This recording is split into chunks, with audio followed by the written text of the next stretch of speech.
اعوذ باللہ من الشیطان الرجیم، بسم اللہ الرحمن الرحیم۔ السلام علیکم ساتھیوں۔ اور ہونا یہ پھول تو بلبل کا ترنم بھی نہ ہو، اور چمن دہر میں کلیوں کا تبسم بھی نہ ہو، اور ہونا یہ ساقی تو پھر میں بھی نہ ہو، خون بھی نہ ہو، اور بزم توحید بھی دنیا میں نہ ہو، تم بھی نہ ہو، اور خیمہ افلاق کا استادہ اسی نام سے ہے، اور نبض ہستی تپش آمادہ اسی نام سے ہے، اور دشت میں دامن کوثر میں میدان میں ہے، اور بحر کی موج کے آغوش میں طوفان میں ہے، اور چین کے شہر مراکش کے بیابان میں ہے، اور پوشیدہ ہر مسلمان کے ایمان میں ہے۔ عزیز ساتھیوں، دور پرفتن چل رہا ہے، جس کو جہاں سے اپنا مفاد حاصل ہوتا ہے اپنا حاصل کرتا ہے، اور آج لوگ دنیا کو راضی کرنے میں مصروف ہیں، کیسے بھی کر کے دنیا اور دنیا کے لوگ راضی ہو جائیں۔ تو تحریک تحفظ ناموس رسالت کا نہ کل مقصد تھا، نہ آج مقصد ہے کہ دنیا راضی ہو۔ دنیا ہمارے بارے میں کیا خیال رکھتی ہے اور کیا آگے رکھے گی، اس کی ہم فکر نہیں کرتے، اور ہم اپنے مقصد پہ، جو ہمارا عین مقصد ہے تحفظ ناموس رسالت، اس پر ہم سختی سے کل بھی قائم تھے، اور الحمدللہ تعالیٰ آج بھی قائم ہیں، اور اپنی زندگی کے آخری سانس تک قائم و دائم رہیں گے۔ کہنے کا مقصد یہ تھا کہ جو آج لوگ ان کو راضی کرنے میں، ان کو راضی کرنے میں لگے ہوئے ہیں، تو میری ایک گزارش یہ ہے کہ یہ جو ہماری زندگی ہے یہ ایک وقت کے لیے ہے، ہمیشہ رہنے والی زندگی یہ نہیں ہے دنیا کی کہ آپ ہمیشہ یہاں رہیں گے۔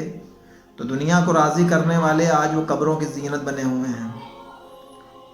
تو قبروں کی زینت بننے سے پہلے اللہ اس کے رسول کو راضی کر لیں، تاکہ وہ قبر جو ہے آپ کی جنت کی باغوں میں سے ایک باغ بن جائے۔ آپ کے لیے وہ قبر کی جگہ جو ہے وہ وسیع کر دی جائے، ایسا نہ ہو کہ وہ قبر آپ کی پسلیوں کو ایک میں ملا دے۔ تو میرے دوست، میرے ساتھیوں، کسی کی اچھائی، کسی کی برائی، کسی کو اٹھانا، کسی کو گرانا، ان چیزوں میں مصروف ہونے سے بہتر یہ ہے کہ آپ کا جو بھی وقت ہے، جو بچا وقت ہے زندگی کا، اس کو اللہ رسول صلی اللہ علیہ وسلم کوئی کی رضا کے لیے، ان کو راضی کرنے کے لیے اس وقت کو اپنے لگائیں، نہ کہ ان کو اٹھانا، ان کو گرانا، ان کی اچھائی، ان کی برائی، ان کی عیب جوئی، ان سب چیزوں سے بچیں، کیونکہ دشمن طاقتیں ہمارے سروں پہ کھڑی ہیں، اور ہم اسی میں الجھے ہیں کہ کون اچھا ہے کون برا ہے۔ تو اس اچھائی برائی سے بہتر یہ ہے کہ جو گنبد خضرا میں آرام فرما رہے ہیں میرے آقا مولا صلی اللہ علیہ وسلم، ان کی رضا کے لیے کوئی ایک ایسا کام کر لیا جائے کہ ہماری قبر، ہمارا محشر، ہماری پوری آخرت سنور جائے، کوئی ایک ایسا کام کر لیا جائے، کیونکہ اگر آقا صلی اللہ علیہ وسلم راضی ہو جائیں گے تو پھر رب بھی راضی ہو جائے گا انشاءاللہ تعالی۔ تو میرے بھائی، میرے عزیز ساتھیوں، دنیا کو راضی کرنے کے چکر میں نہ لگیں۔ آپ تحفظ ناموس رسالت پہ اگر اکیلے کام کر سکتے ہیں تو اکیلے کریں، 2 لوگ، 3 لوگ، 10 لوگ، جیسے بھی کر سکتے ہیں کریں۔ تحریک کے ساتھ کر رہے ہیں تو بہتر ہے کہ تحریک کے ساتھ کر رہے ہیں، اکیلے کر رہے ہیں تو بھی ٹھیک ہے۔ ابھی کچھ لوگوں نے مجھے فون کیا اور کہا کہ میں کچھ چند لوگ ہیں اور ہم ناموس رسالت پہ کام کر رہے ہیں، کسی تحریک سے نہیں جڑے ہیں، تو کیا ذیشان بھائی ہماری ہیلپ ہو سکتی ہے؟ تو میں نے ان سے پوچھا کس طریقے کی ہیلپ؟ تو انہوں نے بتایا ہمارے پاس کوئی اپلیکیشن لکھی ہوئی نہیں ہے وسیم رضوی کے خلاف، تو براہ مہربانی آپ کے پاس کوئی فارمیٹ پڑا اس کا ہو تو آپ مجھے دے دیں۔ تو ہم نے کہا بے شک ہم ہر اس انسان کے ساتھ میں ہیں جو ناموس رسالت پہ کہیں کیسے بھی کام کر رہا ہے۔ تو ہم نے ان کو فارمیٹ دیا، اور انہوں نے اپنے حساب سے، اپنی طاقت کے اعتبار سے پروٹیسٹ بھی کیا اور FIR لکھانے کی کوشش کی۔ تو میرے کہنے کا مقصد یہی ہے کہ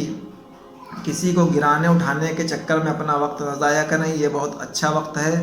ایک آپ کو موقع ملا ہے، سمجھ لیجئے، کیونکہ یہ زندگی ایک موقع کی طرح ہے۔ اگر آپ نے موقع چھوڑ دیا اور فیس بک پہ اور واٹس ایپ پہ صرف اسی مشغلے بازی میں رہ گئے کہ فلانے میں یہ کمی ہے، فلانے میں یہ کمی ہے، تو میرے ساتھیوں، ہم جتنے بھی ہیں، میں اپنے جتنے بھی ہم دیکھ رہے ہیں ان کی بات کر رہا ہوں، ہم جتنے بھی ہیں سارے کے سارے انسان ہیں، اور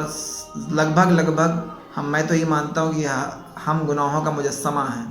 جو انسان ہے وہ گناہوں کا مجسمہ ہے، ہم فرشتہ نہیں ہیں کہ ہم سے گناہ نہیں ہو سکتا۔ تو جب میں انسان ہوں، آپ انسان ہیں، گناہ سرزد ہو سکتا ہے، خطا ممکن ہے، تو پھر کیا کسی میں ڈھونڈنا، عیب تو کہیں نہ کہیں ہوتے ہی ہیں، تو عیب کی بنیاد پہ کسی کو اٹھانا، کسی کو گرانا، یہ کام آپ محشر کی جہاں چھوڑ دیں۔ محشر میں جس کو جو کھلنا، جس کا رب چاہے گا اس کے عیب ظاہر کرے گا، جس کے وہ پوشیدہ کرنا چاہے گا پوشیدہ کر دے گا۔ تو اس میں ہمیں آپ کو انٹرفیئر کرنے کی ضرورت نہیں، کسی کے عیب کھولے جائیں، کسی کے عیب ڈھونڈے جائیں، خاص کر کے اس میں ہم وقت لگائیں اپنا کس میں کیا عیب ہے۔ تو میری گزارش یہی ہے کہ آپ اپنے اپنے کام کریں۔ آج گستاخیاں مزید ہو رہی ہیں، ان کو جس طریقے سے جس اعتبار سے آپ جواب دے سکتے ہیں ان کو جواب دیں، اور جو لوگ اتنی طاقت رکھتے ہیں کہ ان پہ FIR، ان پہ مقدمہ کر سکتے ہیں تو وہ کریں، تو اور جو لوگ تحریر سے جواب دے سکتے ہیں تحریر سے دیں، جو تقریر سے جواب دے سکتے ہیں تقریر سے دیں، اور باقی ہمارا جو موقف ہے وہ ناموس رسالت ہے، اور ہم سب سے اتحاد کو تیار ہیں، مگر اتحاد جو ہوگا ہمارا کسی سے بھی تو وہ اس کا پلیٹ فارم مسلک اعلیٰ حضرت ہوگا۔ اس سے ہٹ کے ہم کسی سے نہ تو صلح کر سکتے ہیں نہ اس سے اتحاد کر سکتے ہیں، کیونکہ زندگی نہیں ہے کسی کے لیے، اور زندگی ہے نبی کے لیے، اور نہ سمجھ مرتے ہیں زندگی کے لیے، اور جینا مرنا ہے سب کچھ نبی کے لیے، اور عیش کر لو یہاں منکروں 4 دن، مر کے ترسو گے پھر اس زندگی کے لیے۔ تو عزیز ساتھیوں، بچی کھچی زندگی ہماری بچی ہے، اس کو اللہ رسول صلی اللہ علیہ وسلم کو راضی کرنے میں لگائیں، کسی کی چاپلوسی، کسی کی غیبت، ان سب چیزوں سے بچیں، اپنے کام پہ فوکس کریں، کیونکہ دشمن ہمارے سروں پہ کھڑے ہیں۔ اور میں اس شعر کے ساتھ اپنی بات کو ختم کر رہا ہوں کہ کب یاروں کو تسلیم نہیں، کب کوئی عدو انکاری ہے، اس کوہ طلب میں ہم نے بھی دل نظر کیے جاںواری ہے، جب ساز سلاسل بجتے تھے ہم اپنے لہو میں سجتے تھے، وہ ریت ابھی تک باقی ہے، یہ رسم ابھی تک جاری ہے، جب پرچم جاں لے کر نکلے ہم خاک نشیں مقتل مقتل، اس وقت سے لے کر آج تلک جلاد پہ ہیبت طاری ہے، اور زخموں سے بدن گلزار سہی تم اپنے شکستہ تیر گنو، خود اہل ترکش کہہ دیں گے یہ بازی کس نے ہاری ہے۔ السلام علیکم۔